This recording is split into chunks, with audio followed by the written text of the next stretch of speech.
62，1、2，为对方朗读一段情诗，或者几句情歌。要求只有这么简单，就是他刚开始唯一一次给我告白的，给我写了5封信，然后他现在去给大家重温一遍他那时候跟我告白的时候读这5封信的一个信的内容。你要深情一点。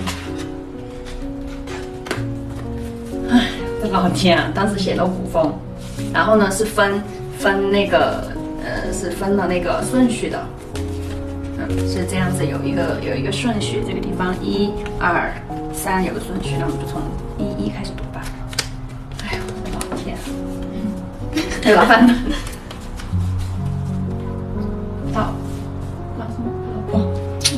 老什么老婆？第1是遇见你，老婆。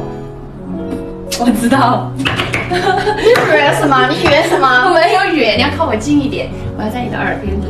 老婆，我知道这一生兜兜转转会遇到很多人，可是当我遇见你，我发现自己好喜欢你，而最幸福的是，莫过于我喜欢你的时候，你刚好也喜欢我。2、陪伴你，翻越荒芜的冬，遇见你，今后我想牵着你的手，一起穿过温柔的春，跳出顽皮的夏，走遍红花的秋，春夏秋冬与你共走，老酒新茶与你共饮，大城小事都说与你听。3、保护你，未来我希望我能够变得很大，大到为你遮风挡雨，大到你的世界里只有我。我也希望你能够变得很小，小到我可以随时把你捧在手心里。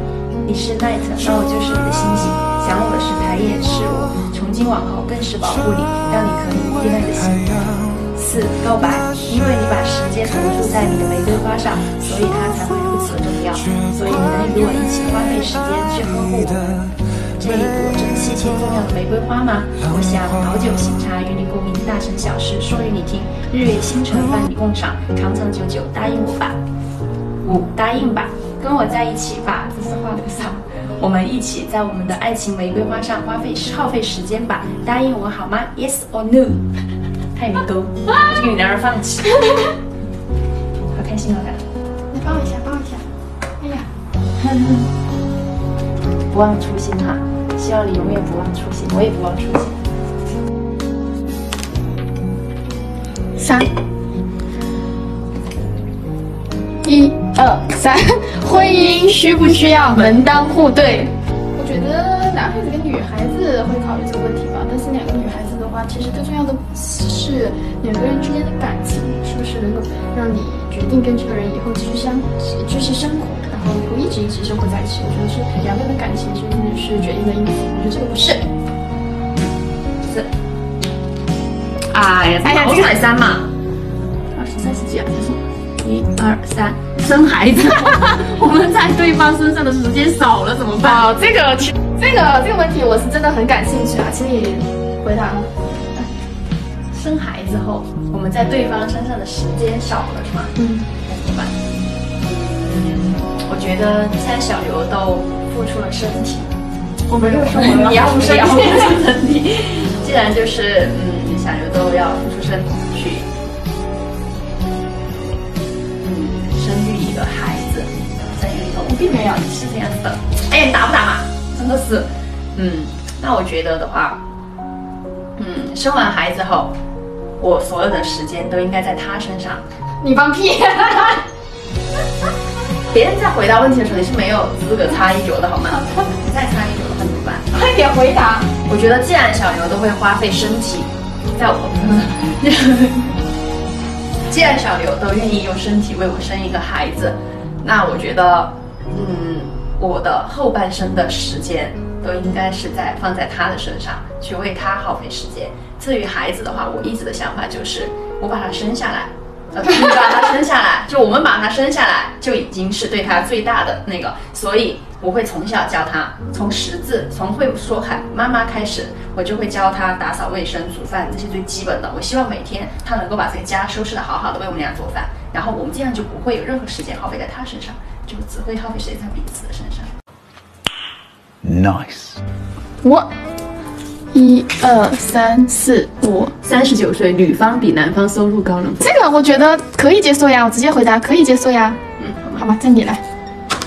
哎呀，怎么回事啊？1、2、3，你会为另一半在自己的事业上妥协吗？会啊，我觉得会啊，会。我觉得感情至上吧，事业的话，我一直都觉得我是可以的。6，哎，我从哪里走？1、2、3、4、5、6。45岁，说出对方身上的3个优点。这位女士很开心哈。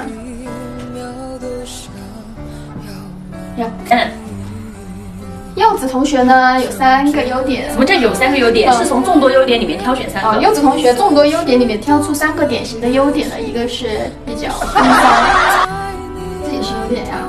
你觉得你在贬低？第2个就是非常的好学。你能不能把风骚换成风情万种？哦，风情万种。第2个，非常的好学。比如呢？比如对任何事情都充满了一个就是那种新鲜感与好奇心。然后第3个比较能说会道。我觉得你每一个都是在贬低我。没有啊，在糟践我。没有。你刚刚发的是啥呀？没了呀，3个。好吧。1、2。你这个步骤啊，4、5。这里。哎呀，1、2。不是，我来走在哪儿？1、2、3、4、5、6。哦，如果能改变对方，希望是哪一方面？啊，希望是哪一方面？就你希望我改变的话，你希望我改变的是哪方面？就是能改变你哪方面？可能就是多一点耐心吧。耐心度上面的话，我希望他再改变一下，就更耐心。好，这样。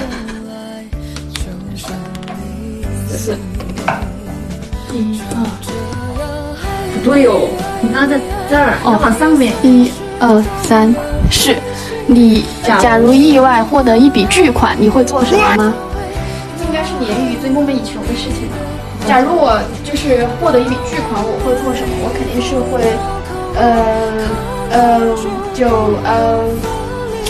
买房呢。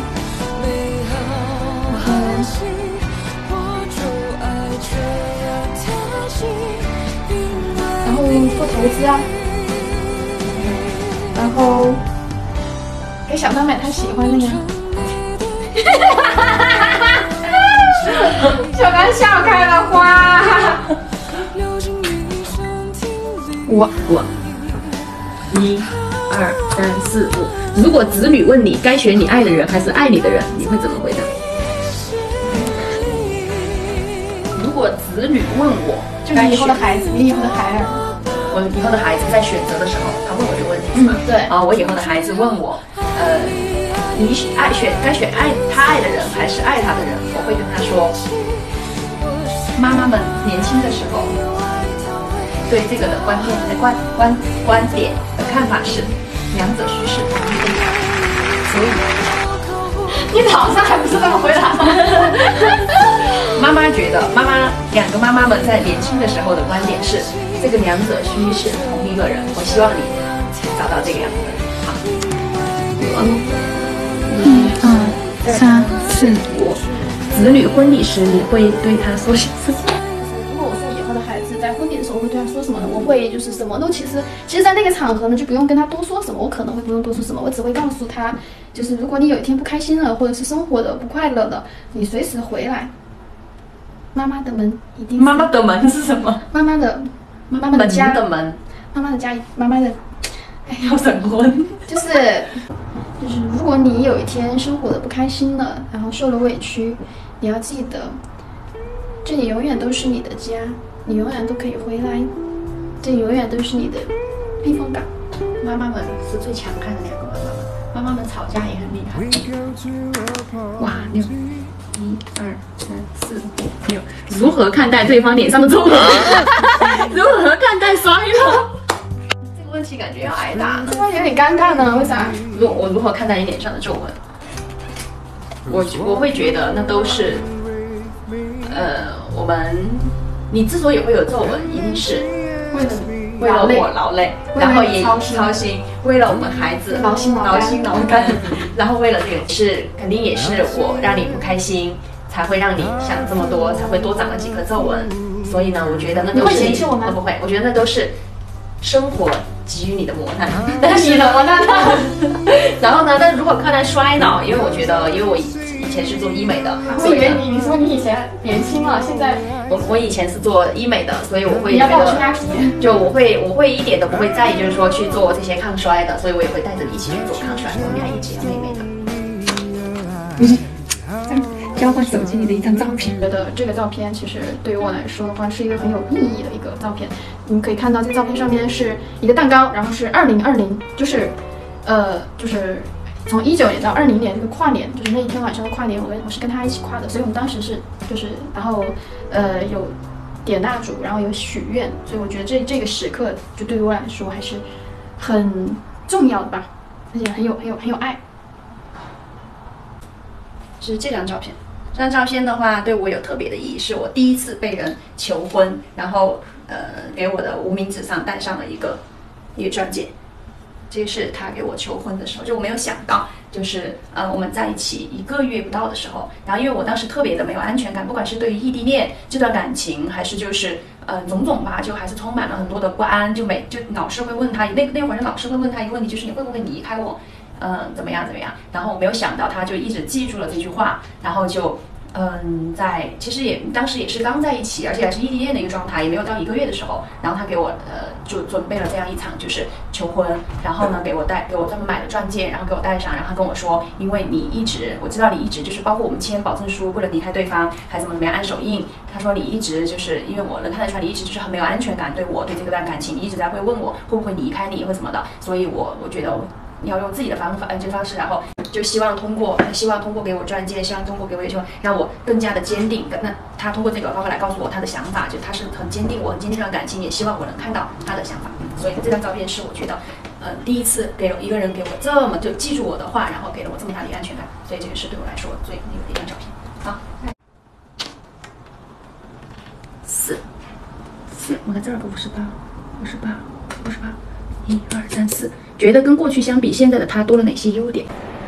没有吗？一如既往的挺好的呀。跟过去相比的话，可能他为未来考虑的好像要更多了，然后就能感觉得到他对未来的计划和对2个人未来的考虑比以前会更多了，就多了很多，然后也在往这一步去实现，就慢慢的往这一步去靠近。我觉得现在肯定比刚开始的时候肯定更在意对方呀，更爱对方更爱对方呀，因为就现在就天天相处在一起呀，就已经变成一种习惯呀，就对方这个人都已经就天天跟你生活在一起的嘛。4，1、2、3、4。如果确诊患有阿兹海默症，失去记忆前，你会跟对方做些什么？你一定要把我之前给你做那个 T 恤穿在身上。如果你背后印的是，如果我走丢，如果if lost return tonight， 把龟还给我。如果你走失了，如果我走失了，这不是应该是你对我做的事吗？那我要做的事情就是，把然后把我们的故事刻在身上，刻在身上或者写下来，把它叫什么？啊、我们把我们相遇的时间，它叫什么名字？把你的名字和我们相遇的时间。然后刻在我的胸口上，或者刻在我的手腕上，这样子我就不会忘记。你要怎么刻呀？就纹身啊，就纹在身上啊，就把我们2个相遇的日期，然后我觉得你只是说说而已的。我真的会，就是阿兹海默症的都失忆了也肯定啊，那就然后把他的名字刻起，好，然后跟对方一起再去我们那棵树下面站着。然后我失忆了，然后那一瞬间我失忆了，我们2个还是在那棵树下面。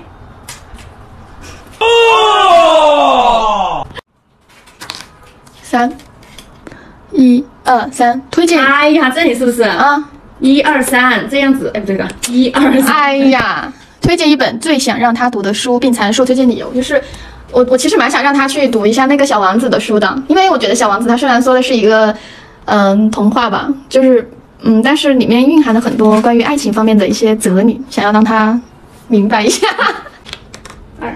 1、2，如果到了死亡而分开的那一天，你会留下怎样的话给爱人？哇，好伤感呀！我觉得这个问题还是有点伤感的。就离别的时候，就在你自己觉得你自己快要挂了的时候，你有什么想对我说的？就想要托付给我的？托付给你的，第一，记得我们说的生意同床，死亦同穴，我们2个要叠在一起火化。然后第二，第二，你可以去再找一个老伴。为什么啊？你第一就是让我一起跟你叠在一起，不是，就是第一就是你到时候你也挂了，然后把我们两个放在一起就好了，就把我们两个这个两个骨灰盒放在一起就好了。第二，你可以再去找一个老伴。第三，下辈子我们还是在那个树下面等对方吧。捏一下颈椎，捏一下肩膀。以后我老了，你还会这样帮我捏吗？我给你安排一个按摩上去。我问你，会。那我也，你会和我去晒太阳吗？会。那我四肢不便，大小便失禁，你会嫌弃我吗？我把你送进医院。你走开！你这医院你就不接纳我了。就只能让我在家里颐养天年了。那你就躺在床上，你会帮我翻身体吗？会换尿布吗？会，我让你的软儿帮你把内裤穿。你会帮我擦拭身体吗？会。3、1、2、3。如果有来生，愿不愿意互换身份？我愿意，我愿意。你啥意思呀你？没了。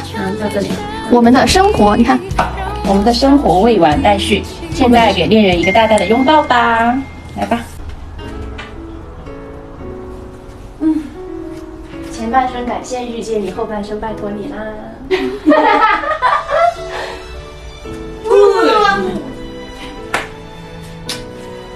今天这个游戏还是很有意义的一个游戏，既总结了，既就是说，然后互相总结了我们的前半生，在没有遇到彼此的一些前半生的，然后呢，更多的是我们两个就是对于两个人未来的后半生的一些就是想法呀、计划呀，然后的从可能就是结婚之前两个人的一些想法，到结婚，就比如说结婚前期，父母如果反对或者你会有怎么样的想法，这个也是我最想要了解的。然后也通过这个游戏我也了解到了，很开心。然后结婚之后你们两个，然后你的梦想中的婚礼又是什么样子的？然后到婚后你们怎么样去经营自己的婚后生活？包括婚后如果有了孩子，你对孩子的教育这一块，然后再到孩子以后结婚，你对孩子的另一半，你会给到爱情观，你会给到一个怎么样的一个观点？再到就是说，你们顾不顾晚年，就是晚年的时候，你们两个就是比如说肯定会经历生老病死，这个时候你们又会有就是怎么样的一个想法呀和观点这些，其实在这个游戏上面全部都有一个很好的一个体现。所以这个游戏真的是不管是热恋中的情侣也好，还是就是说就